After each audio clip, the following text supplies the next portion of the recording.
Hi, everyone. It's nice to be able to join you all, at least virtually. So my name is Dinesh Jayaraman. I am an assistant professor in the Computer and Information Science Department and also here at GRASP Lab, of course. I work on problems in computer vision and robotics broadly. And my research group is called the Perception, Action, and Learning Group. Like many people who work in robotics, I share this grand higher level goal of having general purpose robots, right? And what I mean by that is we'd like to be able to get robots out from the kind of controlled factory automation settings where they've already had some success into the real world where we have homes and offices and hospitals and workplaces and have that kind of Jetsons dream of the robot that's helping us everywhere. And if you think about technically what the difference is between these two settings and why we haven't been able to get robots to work quite as well in the settings on the right, you'll notice that on the one hand, we have these fully observed and well-modeled settings. And on the other hand, we have settings that have many unknowns and uncertainties because you don't know what a person around you is going to do, what an unknown object is going to behave like, what the shape of an unknown new object is, and so on and so forth. So there are many unknowns and uncertainties.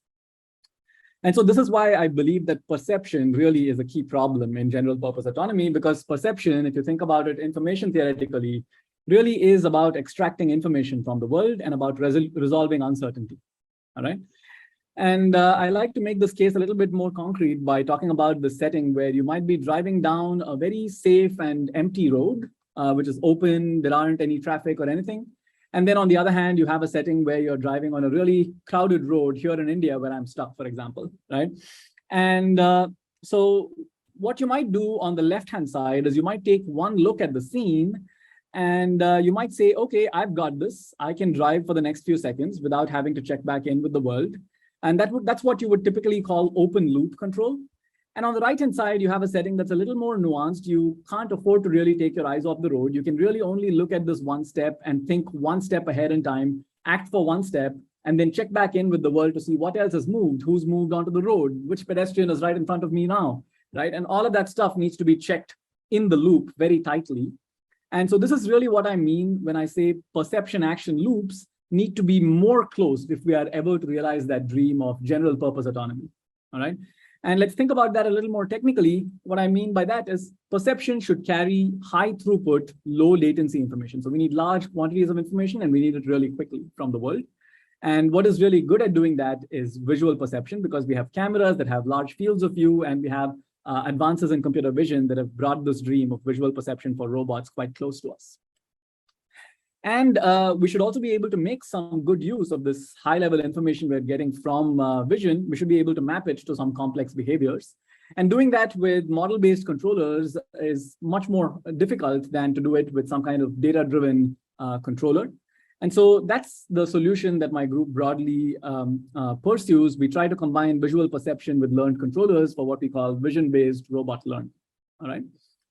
And the most kind of popular kind of formalism through which to look at vision-based robot learning is reinforcement learning. And reinforcement learning is quite simple. It looks a lot like that loop that we saw here, but maybe we'll make a few terms a little more concrete. So at any given time, you look at the environment and you perceive a state S from some set of states, capital S. You perform an action A from some set of actions, capital A. And once you've done that, you also transition to the next state, S prime, conditioned on S comma A based on the physics of that environment. So the environment itself will transition to the next state, and it will also give you a reward function, S, A, and S prime. So it's a function of S, A, and S prime, right? So it'll tell you how well you're performing for any given task. So given just these first three, you have no notion of what the task is that you're trying to perform. Once the reward function is specified, you know what you're trying to solve. And in particular, what you're trying to solve is you're trying to pick actions AT plus 1, and so on, such that you can maximize the discounted sum of reward over time. So ignore for the moment what it means to be a discounted sum. Just think of it as a sum of reward over time, all right? And the common critique of this picture, this reinforcement learning picture, is that it requires way too many trials for learning. It's very experience intensive. It requires way too many trials for learning. And you have to start from scratch for every new robot, every new task, every new environment, and so on. All right. Okay, so that's the problem that we're trying to tackle. And that's what that's the unifying umbrella I'll use for the things that I'll talk about today, which is a strategy for scaling visual RL.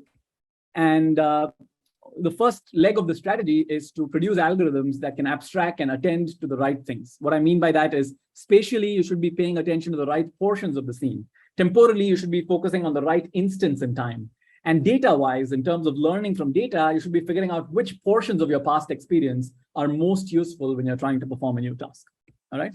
And you should also be thinking about how to use offline and off-policy data. So a common kind of naive application of reinforcement learning would require you to produce new experience all the time for learning. But instead, you can reuse old experience. And if you can do that well through methods like offline RL and model-based RL and imitation, then you can get a lot of gains. You can be much more sample and experience efficient. So that's the high level goal. And I'll be talking, well, actually ignore these arrows. This is kind of outdated. All right. So first, let me talk about this idea of finding the right levels of description. First, I'll talk about kind of some background work that we've done on finding the right levels of description through key points. All right. So what we want to do is abstract a visual scene through the positions of a number of key points attached to physical entities in the scene. So for example, in this case, what's happening is that a person is demoing how they want the robot to move a water bottle and place it on a table. And that water bottle is represented in the scene by an automatically learned key point representation. It's a self-supervised key point representation. There's no annotation provided that says that these are the positions on the bottle you should track. And yet we've been able to learn those key points. And not only have we been able to learn them, we've been able to learn them precisely enough that a robot can then try to reproduce the same exact trajectory of the key points to place that water bottle on the table. All right. So that's one example of abstracting the scene. And you really couldn't do something like this without this abstraction, without this entity abstraction in terms of key points. Right. Here is an example of control of a robot that is controlling some new tool that's unmodeled in its environment. And in this case, we just automatically recognize by motor babbling on the robot which point on that tool is actually the end effector of that tool. We have a definition of what it means to be an end effector. And you can abstract that entire scene into the end effector and say, now for a reaching task that involves moving this tool to a particular location where it has to operate, we can just kind of visual servo our way with that automatically identified position. And we can also identify nice key points throughout the entire body of the robot that look like this.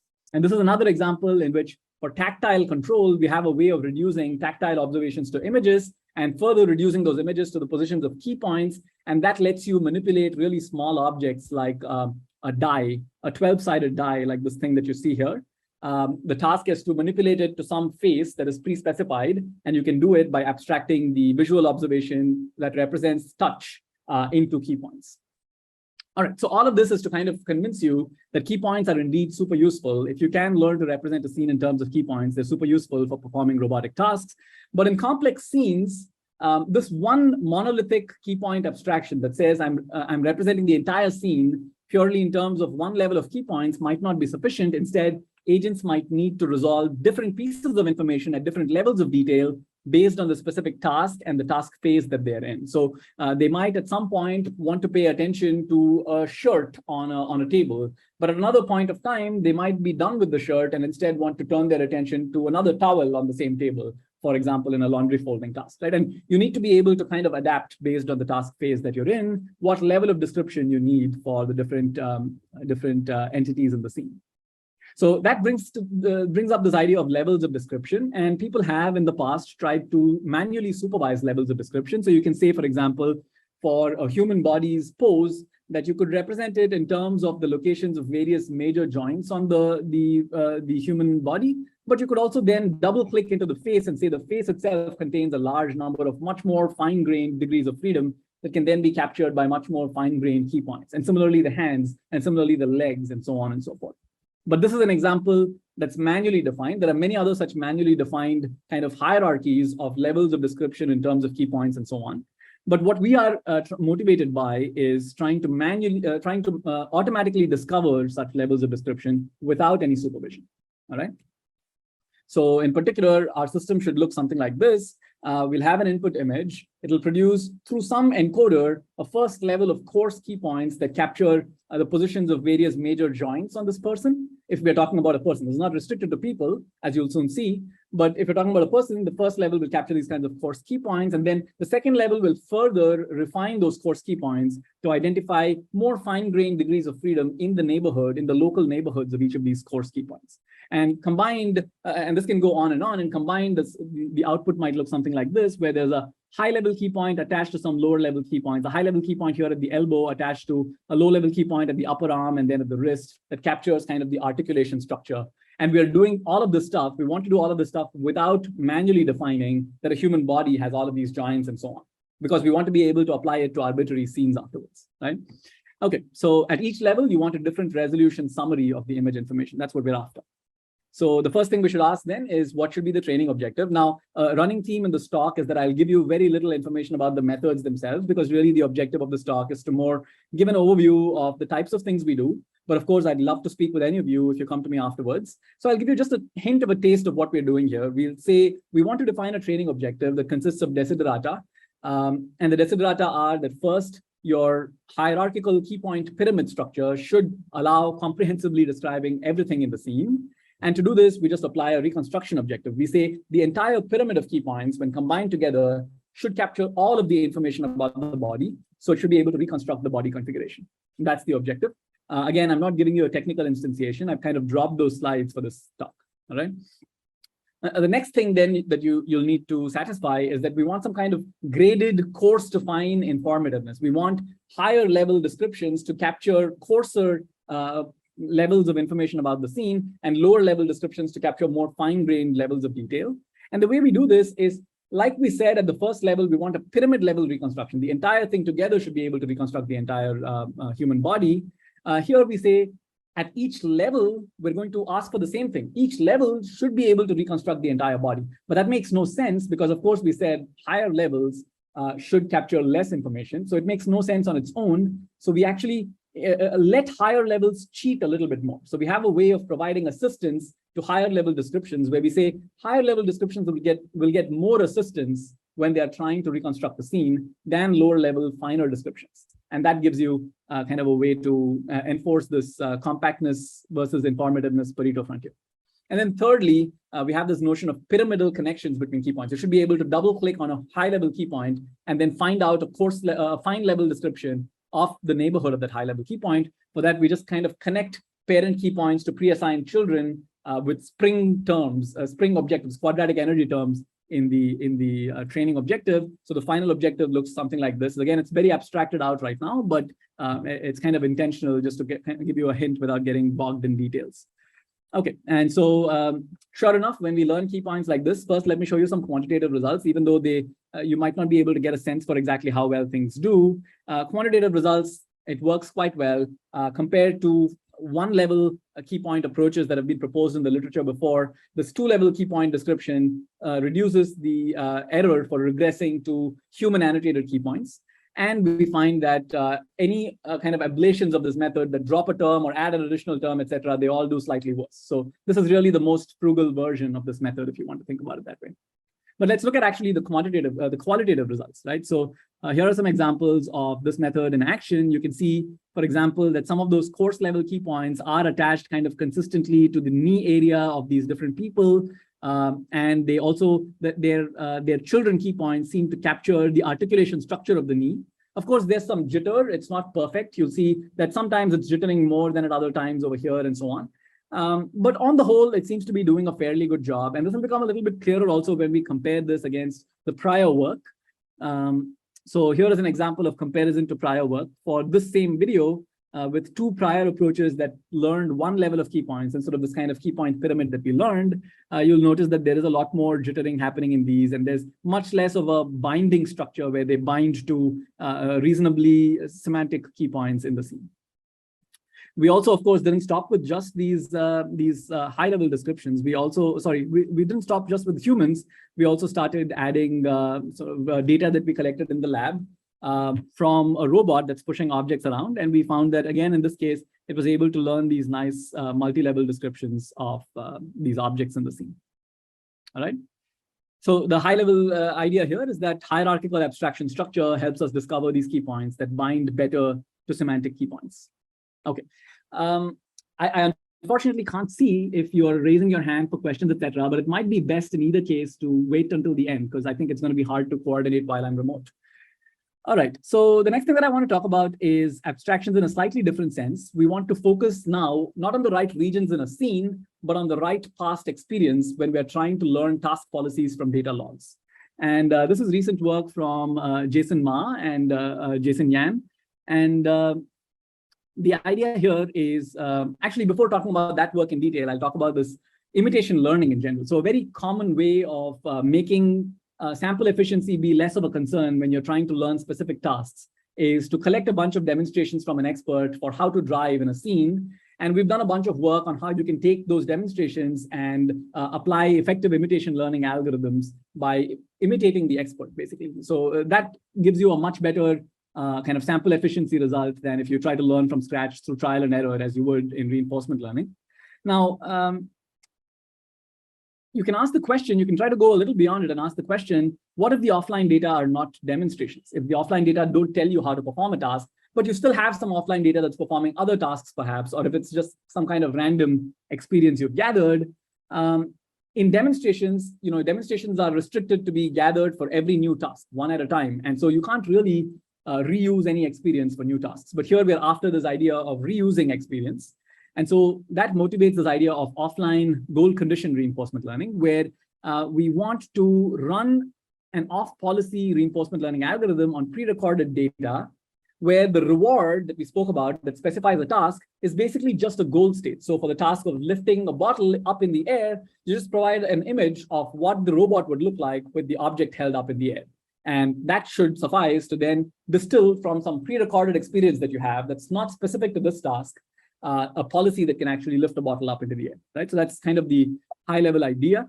So I will very quickly give you an overview of what we do to solve this problem. It turns out that it's possible to arrive at a very principled approach to specifying this problem by setting up this, divergence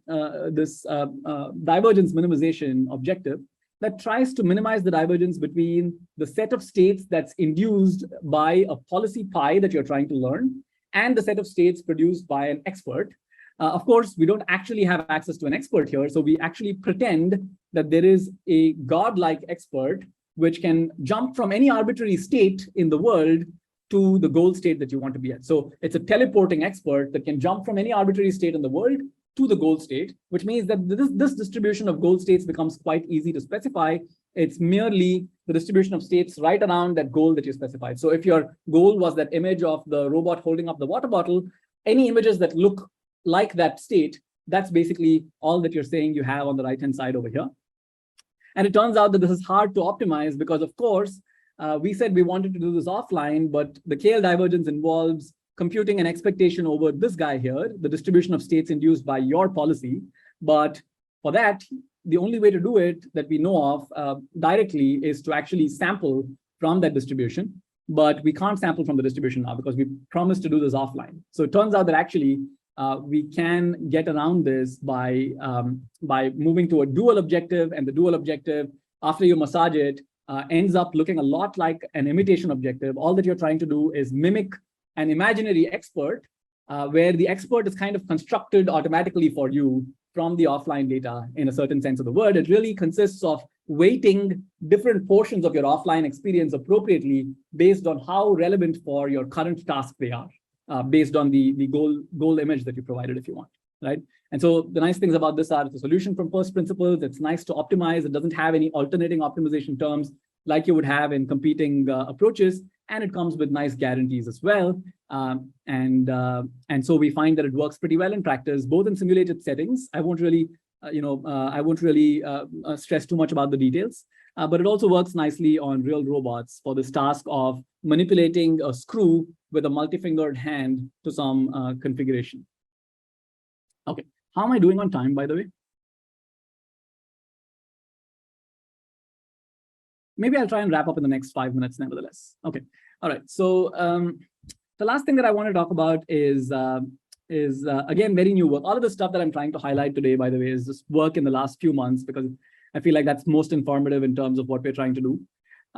So this work is interactive perception of task rewards. But to set that up, let me talk about a line of work that I've been involved in now for some time called active perception. The idea is to move in order to see. All right. And what that means is that very often when you're trying to recognize an object or a scene, a single view of it is not sufficient really to understand what object or scene it is. So in this case, for example, you have a robot that's holding up an object in its hand, and it's trying to recognize what kind of toy that is from some pre-specified set of toys. These toys happen to actually represent different germs, like one of them is an amoeba and one of them is a fungus and so on.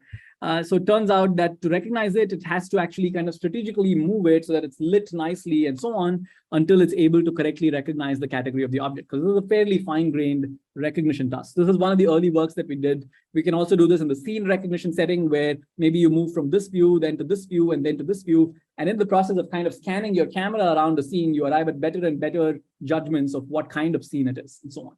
We've done this also with touch. We did this for a tactile re-grasping task where we first get one touch, one bite of the object, figure out what part of the object would be nice to touch in order to actually grasp well, and then reorient our grasp to be able to do that, and so on and so forth. So there's a long line of work on stuff like this, moving in order to see. But this is primarily talking about seeing the state of the world better, right? So all of this is moving your camera in order to see the state of the world better. What we've recently done is we've had the insight that this doesn't really need to be restricted only to seeing the state better. So if you think about that picture of reinforcement learning, there are two arrows coming from the environment through to the agent. One of them is state, the other one is reward, right? Reward is the thing that specifies how your reinforcement learning agent is going to learn a task, right? And the reward also actually, in practice, needs to be perceived by an agent. And so here is an example where that could be a problem. So suppose what you're trying to solve is door locking. So this is the task you're trying to solve. An agent has to spin this little knob so that the latch behind closes, it moves to the closing position, and your door is effectively locked, right? Now, unfortunately, what happens here is that the latch post itself is unobservable. So you don't really know at this position where the latch is. You don't know whether it's in this position. So this is the backward view, the backside view of the scene. You don't know whether it's in this position, which is open, or in this position, which is locked, right? So this problem, it turns out, actually occurs in a few other places. So this is the problem that I just tried to illustrate. Here is another version of this problem. Let's say that what your task is to close a bottle cap. Now, if you just took one picture of this bottle cap, it's insufficient to inform you of whether the bottle cap is in fact loose or if it's tight. And what you would have to do instead is actually turn it upside down, at which point, if it was loose, the water would start, of course, leaking. And if it is tight, it wouldn't. And that's really how you figure out that something is loose or tight. So there is an action involved in this process of figuring out whether you completed a task. And therefore, that motivates this idea of training policies to interactively evaluate task policies during learning. So we let a task policy finish its task, and then we say, now, where does the reward come from? The reward comes from this other policy that's going to interact with the outcome of the initial task policy, and that's how it's going to learn. All right. So I'm actually quite excited about this stuff. So here is an example of some results from this. The interactive reward function here is this policy that's trying to pull this handle on this door to try and see whether it's in fact locked or not. So these are examples in the positive case. And in the negative case, of course, once it pulls, it recognizes that the door is in fact not locked. And so it's able to provide a negative reward. All right. And when you train task policies with these improved rewards, it turns out that you can learn nice task policies for this task as well as for a number of other tasks. Of course, these are baselines, and the baselines don't have access to this kind of this idea of being able to interactively check what the rewards should be. And as a result, they don't do as well. It also translates to real robots, and it works quite nicely on real robots for a strewing task as well. All right. Okay. So with that, let me start wrapping up. Here is a picture of us hanging out a few months ago now. So actually, even within today, I actually nicely covered, I think, these 3 bullet points that I have here. We work on machine learning-based approaches to improve all 3 parts of the flow of information from the world to the agent and then back to the world, right? And so that includes observation, of course. You need to actually capture pictures of the scene. So we showed you some examples of active observation and so on. Representation, you need to represent that information that's coming to you in those pictures. And you need to be able to make decisions and learn how to make decisions. And so that's broadly the three things that we work on. High-level takeaways from the three projects that I highlighted today is we should be focusing on correctly abstracted input data, both during learning as well as execution. And this is kind of one key to scaling up robot learning approaches. So this can help through efficiently capturing invariances and structure for sample efficient learning, but also efficient in the sense of computationally efficient execution through computational gains by only focusing on the abstract versions of the scene.